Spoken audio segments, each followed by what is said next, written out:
हिंदू धर्म में समय को एक बड़े चक्र की तरह देखा जाता है। ये सीधा नहीं है, बल्कि सृजन और विनाश का एक अनंत नृत्य है। इस कॉस्मिक रिदम में 4 युग होते हैं और हर युग मानवता के नैतिक और आध्यात्मिक विकास का एक अलग चरण दर्शाता है। ये युग है सतयुग, त्रेता युग, द्वापर युग और कलयुग। ये एक के बाद एक आते हैं, जैसे कि मौसम। जैसे बसंत के बाद ग्रीष्म ऋतु आती है और ग्रीष्म के बाद पतझड़, वैसे ही हर युग धीरे धीरे अगले युग में बदल जाता है।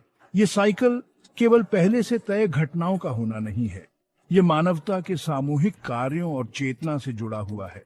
हमारे चॉइसेस व्यक्तिगत और सामूहिक रूप से हर युग की क्वालिटी को प्रभावित करते हैं।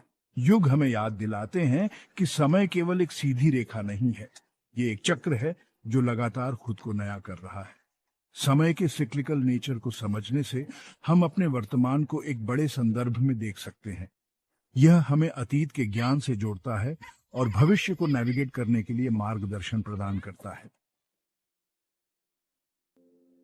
सतयुग 4 युगों में पहला और सबसे ग्लोरियस, अक्सर गोल्डन एज कहा जाता है।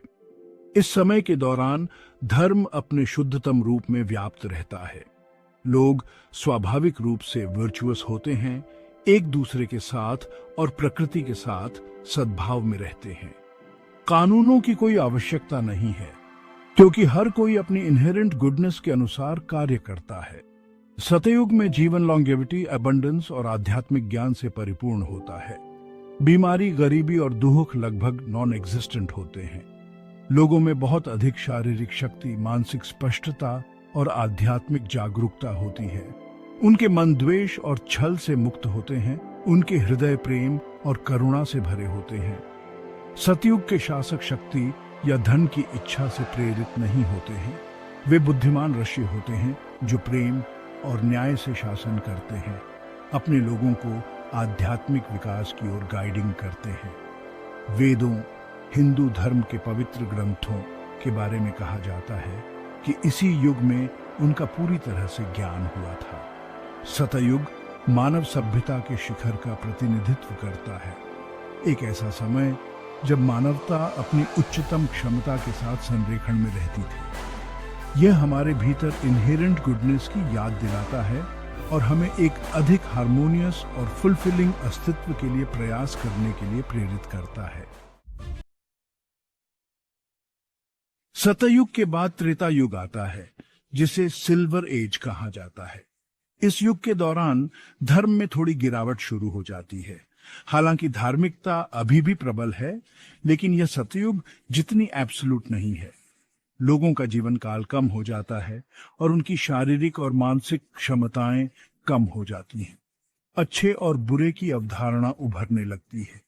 गिरावट के बावजूद त्रेता युग महान आध्यात्मिक उन्नति का युग बना हुआ है। भगवान राम, विष्णु के 7वें अवतार, इस समय के दौरान धरती पर अवतरित होते हैं, धर्म की रक्षा करते हैं और बुराई का नाश करते हैं। प्रेम, कर्तव्य और बलिदान के अपने कालाजयी संदेश के साथ महाकाव्य रामायण इसी युग से उत्पन्न होता है। द्वापर युग, ब्रॉन्ज एज, धर्म में और गिरावट का प्रतीक है। मानवता भौतिक संपत्ति से अधिक जुड़ जाती है और इच्छा और लालच जड़ें जमाने लगते हैं। युद्ध और संघर्ष अधिक आम हो जाते हैं। हालांकि आध्यात्मिक ज्ञान अभी भी आसानी से उपलब्ध है और कई महान ऋषि और योगी धरती पर विराजमान हैं। जटिल पात्रों और इंट्रिकेट प्लॉट के साथ महाकाव्य महाभारत द्वापर युग के दौरान सामने आता है। कुरुक्षेत्र युद्ध में परिणत होने वाला यह महाकाव्य लालच, ईर्ष्या और अच्छाई और बुराई के बीच संघर्ष के परिणामों पर प्रकाश डालता है। इसी समय के दौरान भगवान कृष्ण, विष्णु के 8वें अवतार, गीता का उपदेश देते हैं, जो धर्म, कर्म और मुक्ति के मार्ग पर एक कालातीत ग्रंथ है। अंतिम और वर्तमान युग कलयुग है, आयरन एज। इसे अंधकार और पतन का युग कहा जाता है, एक ऐसा समय जब धर्म अपने सबसे निचले स्तर पर होता है। मानवता अज्ञानता, लालच, वासना, क्रोध और हिंसा से ग्रस्त है। जीवन काल छोटे हैं और बीमारियां बड़े पैमाने पर फैली हुई हैं। प्राकृतिक आपदाएं और विपत्तियां अक्सर आती रहती हैं। कलयुग में भौतिक लालसाएं आध्यात्मिक आकांक्षाओं पर हावी हो जाती हैं। लोग दूसरों के हितों से ऊपर अपनी आवश्यकताओं को प्राथमिकता देते हुए तेजी से स्वार्थी बनते जाते हैं।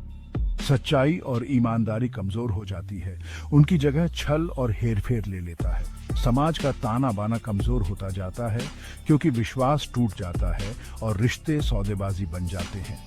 धर्म ग्रंथ कलयुग को अत्यधिक आध्यात्मिक अंधकार के समय के रूप में वर्णित करते हैं।